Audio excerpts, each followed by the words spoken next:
Hi there, welcome back to my channel. My name is Sarah. I hope you're having a wonderful day wherever you are in the world. And today we are going to be doing the second update for my Pan That palette. So if you guys weren't aware, I selected the Too Faced Sweet Peach eyeshadow palette to be my Pan That palette for 2022. And my goals with this palette was to really just give it some more love. It was one of the older ones in my collection, and it didn't look like I loved it as much as I remember loving it. So I wanted to rediscover it and just give it that love and that affection that I remember having for it. And I think that this month we definitely saw some more progress. I was able to, focus in on this a little bit more. While I didn't wear this exclusively throughout the month, I did make sure to incorporate it more often than I had in January. So what I'm going to do is I'm going to go ahead and show you guys where we were at last month. And now I'm going to show you guys where we are right now. So this is what the palette looks like right now. You can see that the shades definitely have some much more use than they did in the previous month. But we will go ahead and start going over the shades. I did keep track of how many times I used each one of these shades this month. So let's go ahead and do that. The shade right here, White Peach, I did not use that shade at all this month. The shade Luscious right here, this shimmer shade, I used that a total of 4 times. The shade here, which is Just Peachy, I used that once in the past month. Then Bless Her Heart and Tempting, I did not use at all in February.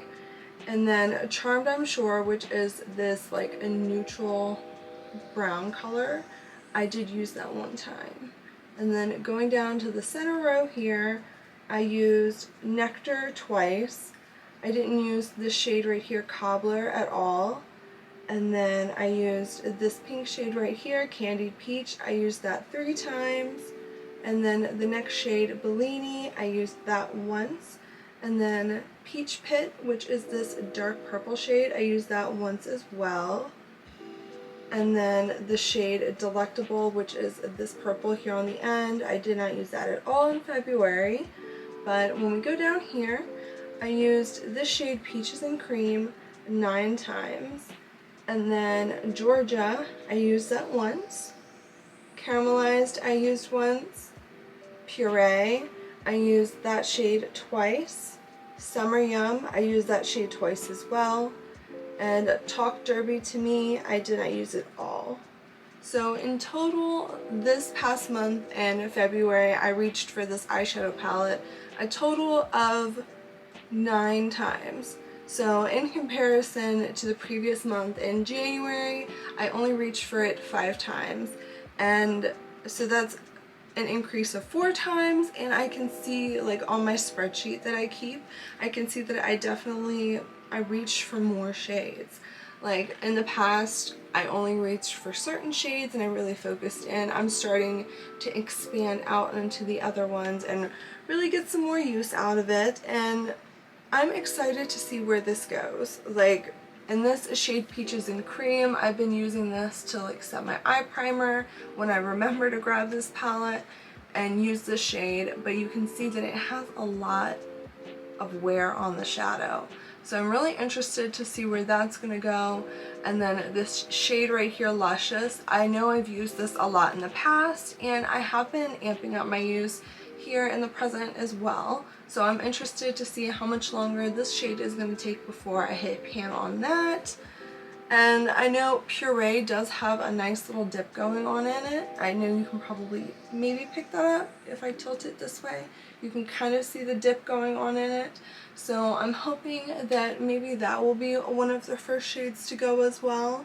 And I'm in no way necessarily trying to finish this completely, because this thing, I mean, I had used it. I used it pretty much exclusively with like my ABH Modern Renaissance, and I think I had one other eyeshadow palette. I would rotate between on a regular basis for about like 2-3 years. when I rolled it in, it definitely looked way newer than it does now. I've definitely made way more of a dent than was previously.